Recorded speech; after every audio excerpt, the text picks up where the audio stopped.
최근 관리비 고지서 보고 깜짝 놀랐다는 분들 많으십니다.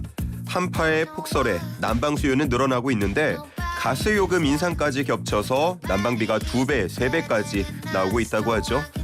근데 문제는 이번이 끝이 아니라는 겁니다. 추가 인상이 불가피하다는 얘기까지 나오고 있어서 앞으로가 더 걱정이라는데요. 난방비 인상 대책은 없는 건지 전문가의 이야기 들어보도록 하겠습니다. 에너지 정의행동 이헌석 정책위원 연결하겠습니다. 위원님 안녕하십니까? 네, 안녕하십니까? 네. 자, 요즘 난방비 얘기를 정말 많이 합니다. 네. 우리 위원님도 체감하고 계신가요?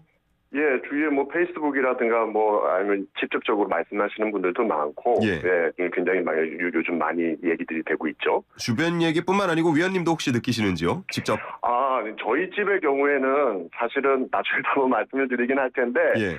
조금 계량기를 적는 것을 조금 그동안 잘 못 적으면서 과거에 먼저 요금을 많이 내서 그렇게 저희 집은 그렇게 많이 요금이 오르진 않았습니다. 무언가 또 숨어있는 이야기가 있는 것 같은데 잠시 예. 후에 또 여쭤보도록 하고요.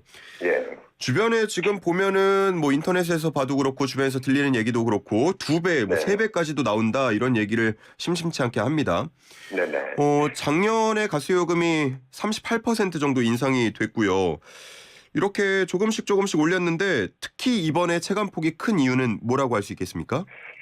1차적으로는 12월 지금 고지서가 나오고 있는 거거든요. 예. 12월이 11월에 비해서 더 추웠기 때문인 거죠. 그러니까 당연히 가스 사용량이 추우면 추울수록 많을 수밖에 없는 거고, 예. 거기에 이제 말씀하신 것처럼 한 40% 정도의 이제 요금 인상이 있다 보니까, 근데 사실은 그 전 분기랑 비교했을 때는 38% 정도까지 올라가지는 않았고요. 예. 하지만 그럼에도 불구하고 가스 사용량이 많다 보니까, 그리고 특히 이제 춥고 이러다 보니까 이런 좀 얘기들이 많이 나오는 것 같습니다. 일단은 지금 많이 쓰고 있는 만큼 많이 나오는 거다. 그렇게 네네. 볼 수도 있을 것 같은데 작년에 4차례에 걸쳐서 가정용의 경우는 인상이 됐습니다. 인상된 요금은 적정한 수준이라고 보시는지요? 사실 지금 최근에 가스뿐만이 아니라 석유라든가 석탄이라든가 모든 에너지 가격이 올라갔습니다. 예. 그 올라간 에너지 가격에 비해서는 지금 한국의 이제 요금은 그렇게 많이 올라간 것이 아니고요. 그렇기 때문에 적정한 것이냐라고 이야기를 한다면은 실제 요금을 내는 사람 입장에서는 요금을 많이 내는 거기 때문에 이거를 당연히 너무나 과하다라고 생각을 하겠습니다만은 예. 누군가는 이 적자를 어쨌든 감당해야 되는 거거든요. 결국은 가스 사용자들이 지금까지 보면은 전부 다 내기는 냈습니다. 따라서 결국은 낼 돈을 지금 내느냐 아니면은 조금 몇 달 있다가 내느냐 이거 차이인 것이지. 예. 지금 있는 요금 자체가 충분히 그 요금을 내고 있는 거다. 이렇게 말씀드리기는 좀 힘든 면이 있습니다. 그렇지 않아도 주변에 살펴보니까 이 인상은 어쩔 수 없다라는 얘기 나오는데 어쩔 수 없는 원인은 뭡니까 그러면? 다 수입하고 있지 않습니까? 예. 그러니까 대한민국만 가스 요금이 올라간 게 아니라 지금 전 세계적으로 가스 요금이 오르고 있는 거고, 이거는 예. 우크라이나 전쟁을 비롯해서 여러 가지 국제적인 요인들이 같이 맞물려 있는 것이죠. 예. 그래서 사실은 가까운 일본이라든가 유럽 같은 경우는 시기별로 좀 다릅니다만은 작게는 한 2배 정도에서 많게는 한 8배 정도까지 요금이 뛰었습니다. 그에 비해서 우리나라의 경우에는 아까 말씀하신 것처럼 약 38% 정도니까 그거에 비해서는 조금 이제 올라간 폭이 적다 이렇게 예. 말씀드릴 수는 있는 거죠. 그러면 사들여 올 때 국가 간의 협정 혹은 기업과의 특별한 무언가 거래나 방식을 통해서 좀 싸게 들여올 수는 없는 건가요? 그런 방법이 있었으면은 전 세계 가스 요금이 가스 가격이 이렇게 뛰지 않았겠죠. 예. 왜냐하면은 시장에서 통용되는 가격이라는 게 있는 거지 않습니까? 예.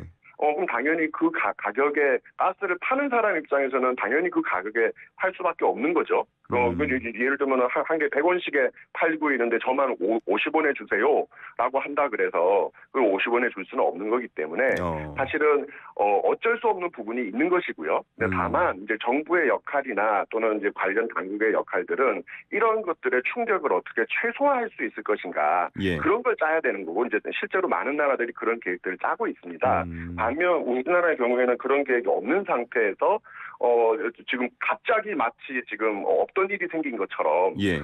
이야기들을 하고 있어서 사실 저는 개인적으로 굉장히 지금의 국면이 굉장히 좀 혼란스럽기도 하고 굉장히 당황스럽기도 한 그런 상황입니다. 아마 위원님이 느끼시는 부분 혼란스럽다라는 표현 국민분들께서 많이 공감을 하실 것 같은데 그 대통령실 경제수석이 직접 나서서 또 관련한 발표를 하기도 했습니다.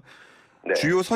주요국들 미국, 영국, 독일 같은 나라와 대비했을 때 좀 낮은 수준이다라는 얘기를 했는데 네. 실제로 해외랑 앞서서 좀 잠깐 얘기도 해주셨습니다만 우리나라 가스요금 수준이 낮은 편인 건가요? 예, 그 숫자로만 보면은 그 얘기가 맞고요. 그래서 이제 훨씬 우리보다 많이 요금이 뛰었으니까요. 예. 다만 거기서 한 가지 빠뜨린 점들이 있는데요. 예. 가까운 일본 같은 경우에 대표적으로 지금 계속 에너지 가격이 올라가니까 예. 한 가구당 45만 원 정도씩 전기요금과 가스요금에 대한 보조금을 좀 주고 있습니다. 그리고 독일 같은 경우는 아예 12월 한 달 동안 사용한 가스 요금을 정부에서 대신 내주는 예. 이제 그런 식의 정책들을 펼친 거거든요. 그래서 가스 요금 자체가 올라간다 할지라도 예. 사실은 그런 이제 여러 가지 대비책들이 같이 이제 돌고 있는 것이죠. 예. 근데 이제 한국의 경우는 가스 요금을 어쨌든 덜 올린 대신 그런 정책이 전혀 없는 상태로 지금 진행이 되고 또 이것에 대해서 충분히 국민들한테 이제 오히려 알려야 될 분들이 나와서 이게 지금 뭐 누구 탓이다, 내 탓이다, 네 탓이다 이렇게 싸우고 있으니 사실은 혼란만 가중될 뿐인 거죠. 예, 그러니까요. 지금 정부에서 발표한 내용을 보면은 취약계층을 대상으로 한 지원책이 나오고 있는데 네. 사실 지금 이 난방비에 대한 걱정은 취약계층 물론 중요합니다만 뿐 아니지 않습니까? 그러니까요. 그게 굉장히 중요한 포인트입니다. 지금 취약계층에 대한 지원을 받을 수 있는 분들은 전체의 한 5%에서 많아봤자 한 7% 정도밖에 되지 않습니다. 예. 근데 지금 가스요금이 많이 나왔다고 하시는 분들은 그 지원금, 그러니까 지금 이제 언론에서 나오고 있는 에너지 바우처라고 하는 네. 지원 제도의 혜택을 못 받는 분들입니다. 그렇죠. 근데 문제가 지금 되고 있는 것은 취약계층에 대한 지원도 물론 필요합니다만은 일반적인 서민들 내지는 중산층들이 지금 문제 제기를 하고 있는데 거기에 대한 해법으로 나온 것이 취약계층에 대한 해법으로 나왔다는 거죠. 물론 예. 취약계층에 대한 해법은 필요합니다만은 문제가 있는 곳에서 해법을 만들어야 되는데 그거는 그냥 각자 알아서 하시고 저희는 그와 다른 해법을 지금 준비했습니다라고 하고 있으니 예. 이제 국민들의 굉장히 답답한 마음들이 그냥 여기저기서 막 터져 나오는 거죠. 그래서 각 지자체별로 뭐 추가 보조금이나 이런 것들을 고안하는 경우도 있는 것 같은데 또 그러다 보면 당연히 나올 수밖에 없는 게 그러면은 뭐 재정의 악화가 된다, 뭐 퍼주기 아니냐 이런 얘기가 나올 수밖에 없거든요. 근데 사실 우리가 비슷한 경험을 처음 코로나19가 생겼을 때 경험한 바가 있습니다. 예. 굉장히 상황이 힘들고 어렵다 보니까 전 국민에 대해서 지원금들을 지급했던 사례가 있지 않습니까? 예. 지금 가스요금의 인상이라고 하는 게 일시적으로 생긴 게 아니고요. 이거는 그냥 물론 일시적으로 생긴 겁니다만은 이것은 과거의 오일 쇼크, 우리 석유 파동에 비견할 만큼 예. 굉장히 특별한 상황인 겁니다. 전 세계적으로 똑같은 일들을 겪고 있는 거고 이런 비상시국에는 사실 비상시국에 걸맞는 계획들이 필요한 거거든요. 예. 근데 이거는 물론 조금 형편이 되는 지자체에서는 계획을 짤 수 있겠습니다만은 그렇지 않은 지자체들도 굉장히 많지 않습니까? 따라서 이거를 그냥 관련 지자체에서 하라라고만 한다면 거기서도 또 새로운 또 문제점들이 생길 것이기 때문에 예. 저는 국가가 이 문제에 대해서 제대로 된 접근을 해야 된다고 생각합니다. 지금 가스요금 보면 2020년 7월 이후에 좀 동결이 됐다가 작년에 4월, 5월, 7월, 10월 이렇게 올랐는데 지금 전 세계적으로 가스요금 오르는 게 그 우크라이나전 요인이 가장 큰 겁니까? 네, 그게 지금 일단 제일 큰 요인이고요. 그러면은 작년에 4차례 올렸는데 네. 그래도 지금 현재 적정한 수준까지는 못 올라왔 조정을 못했다라고 볼 수 있는 아직 건가요? 안 된 겁니다. 안 된 것이고 지금 아까도 말씀드린 것처럼 가스공사가 누적된 적자, 이제 가스공사는 적자라는 표현을 안 쓰고 미수금이라는 표현을 쓰는데요. 예. 이게 지금 1년치가 모인 게 약 9조 원 정도로 지금 추정되고 있습니다. 네. 그럼 이 9조 원을 그러면은 어떻게 할 거냐? 이걸 그냥 누군가가 대신 내줄 것처럼 대부분의 정치권에서는 얘기하는데 결국은 서민들이 다 내야 될 비용들입니다. 예. 따라서 서민들의 부담이 커질 수밖에 없는 거죠. 그래서 사실 가스를 많이 쓰시는 분들은 어쩔 수 없이 이제 요금을 많이 내야겠습니다만은 형편이 안 되거나 일시적으로 너무나 많은 비용들을 이제 내는 게 부담스러우신 집들의 경우에는 뭐 예. 예를 들면은 가스 요금을 할부를 해준다거나 이런 식으로 해서 뭔가 새로운 정책이 나와줘야 되는데 그런 정책이 없는 거죠. 실제로 이제 가스 같은 경우는 여름철에 쓰는 양은 얼마 안 되거든요. 예. 근데 반면 겨울철 추우니까 지금 많이 쓰고 있는 거지 않습니까? 네. 이제 이런 여러 가지 특성들을 고려한 정책들이 나와줘야 되는데 현재는 그런 것들이 없는 상태여서 좀 굉장히 좀 안타까운 상태입니다. 조금 정치권 이야기를 더해보면 일부 여당 측 의원들은 이게 문재인 정부의 탈원전 정책 탓이다라고 하고 있고 또 일부 야당 측 의원은 이거는 친환경 정책 탓이다. 뭐 태양광이나 이런 발전을 또 줄였다. 뭐 이런 얘기를 하고 있는데 이거 어떻게 보고 계신지요? 일단은 굉장히 답답한 이야기고요. 지금 예. 가스 요금 얘기를 하고 있지 않습니까? 예. 예. 소위 얘기하는 원전은 전기를 생산하는 거거든요. 그러니까 실제로 이제 가스하고 상관이 없어요. 예. 근데 그럼에도 불구하고 이게 탈원전 탓이다라고 얘기하는 거는 예. 정말 이제 기승전 탈원전 반대. 예전에 그런 얘기도 많이 하지 않았습니까? 예, 예. 그냥 뭐 뭔가 말만 생기면 전부 다 탈원전 탓이다라고 얘기하는 이제 그런 것들을 정치권에서 다시 반복하고 있다고 생각하고요. 더 안타까운 것은 지금 여당에서 이런 얘기가 나온다는 겁니다. 이 문제를 해결해야 될 지금 사람들이고 예. 이게 지금 벌써 가스 요금 인상, 석유 가격 인상 이 얘기가 지금 나온 얘기가 아니라 1년째 지금 계속 나오고 있는 이야기인데 예. 정부에서 대책을 세워야 되는 것을 추동해야 되실 분들이 계속 언론에다가 이건 누구 탓이다 얘기를 하니 참 더욱더 답답한 거죠. 예. 그 앞서서 보조금에 대한 이야기 잠깐 해주셨는데 또 다른 해법 중에 하나로 횡재세가 언급이 되고 있습니다. 물론 뭐 정부 측에서는 검토 안 한다라는 입장을 밝히기도 했는데 이 횡재세 도입은 어떻게 보고 계신가요? 실제로 지금 유럽에서 많은 나라들이 횡재세를 시행하고 있습니다. 또는 검토하고 있거든요. 예. 그리고 이게 그냥 뭐 일각에서 얘기 나온 것이 아니라 유엔 사무총장도 지금과 같은 에너지 위기 국면에서 과도한 이익을 이런 그 사업체들 들고 가는 것은 문제가 있다라고 해서 횡재세 언급을 수차례 한 바 있습니다. 예. 근데 국내에서는 이게 마치 뭐 이렇게 기업을 다 죽이는 법처럼 막 얘기를 하고 있는데요. 예.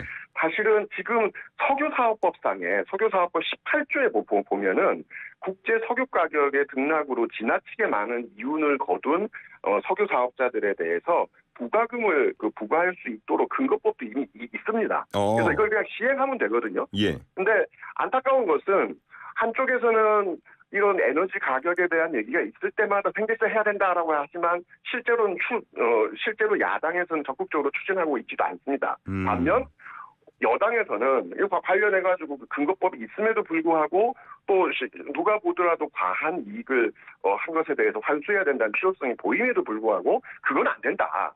이런 얘기들이 지금 반복되고 있는 거거든요. 그래서 사실은 정말로 이제 야당에서 이 횡재세 얘기를 진지하게 검토한다면 있는 법을 시행한 것을 촉구하든가 예. 아니면 법안을 만들어서 구체적으로 추진을 해야죠. 이제 뭐 검토한다 이 얘기만 할 단계는 전 지나간 것 같고요. 예. 이미 문제가 이렇게 심각해졌으면 저는 실행을 해야 될 그런 단계라고 생각합니다. 니탄네탁 공방도 그렇고요. 이 횡재세 이야기도 그렇고 좀 서민들의 이 삶과 관련한 문제가 너무 정쟁화되는 거 아닌가라는 생각이 듭니다.